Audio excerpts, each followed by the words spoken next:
একেবারে কমও না, আবার বেশিও না। সৌন্দর্য বর্ধনে প্রসাধনী ব্যবহারে পরিমাণ কিংবা প্রণালী নিয়ে এমন মধুর দোটানায় ভোগেন অনেকেই। সাধারণ বিষয়, তবে তাও অনেক সময় কপালে ফেলে দেয় চিন্তার ভাঁজ। চর্মরোগ বিশেষজ্ঞরা বলছেন, স্কিন কেয়ারের পারফেক্ট রুটিন না থাকলেও কিছু নিয়ম রয়েছে ত্বকে কতটুকু পণ্য ব্যবহার করতে হবে, কারণ অতিরিক্ত পণ্যের ব্যবহারে উপকার মেলে না।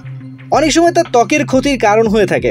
এছাড়া অনেক বেশি অ্যাক্টিভ প্রোডাক্ট একসঙ্গে ব্যবহারে ত্বকে দেখা দিতে পারে অস্বস্তি, শুষ্কতা, লালচে ভাব, এমনকি কেমিক্যাল বার্নও হয়ে যেতে পারে।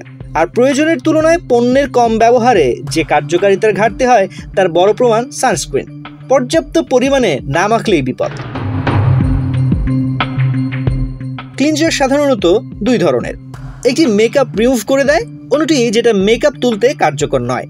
মেকআপ রিমুভালের জন্য ব্যবহৃত ক্লিনজিং বাম বা ওয়েল অল্প অল্প করে ব্যবহার শুরু করতে হবে যতক্ষণ পর্যন্ত না পুরো মেকআপ উঠে যাচ্ছে।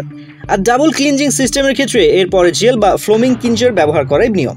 সেক্ষেত্রে এক পাম বা কয়েন সাইজ পরিমাণের ক্লিনজার নিলেই পুরো ত্বক পরিষ্কার করে নেওয়া যাবে।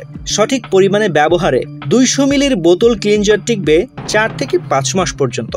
টোনার বা এসেন্স ব্যবহারের সময় অনেকেই গোলাকার কটন প্যাড অথবা রিইউজেবল ক্লথ ব্যবহার করেন, কিন্তু এতে অনেকটা পণ্য অপচয় হয়। সেক্ষেত্রে বিশেষজ্ঞের পরামর্শ সরাসরি হাতে টোনার বা এসেন্স ঢেলে নেওয়ার। পরিমাণটা পণ্যের গায়ের নির্দেশনা দেখে নেওয়াই ভালো।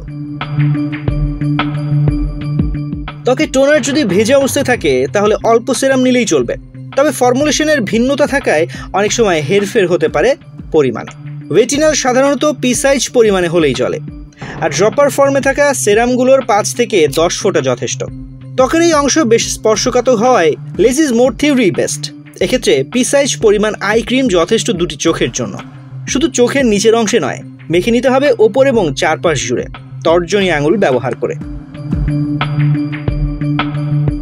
বছরের যে সময় হোক বাইরে বেরোলেই সানস্ক্রিন মাস্ট। এখানেই খাটবে সেই আগের সূত্র। প্রতি স্কোয়ার সেন্টিমিটারে ত্বকের জন্য প্রয়োজন হবে 2 মিলিগ্রাম পণ্য, 1 আউন্স সমপরিমাণ, যা দিয়ে শুধু মুখ ত্বক নয়, মেখে নেওয়া যাবে দেহের খোলা অংশেও।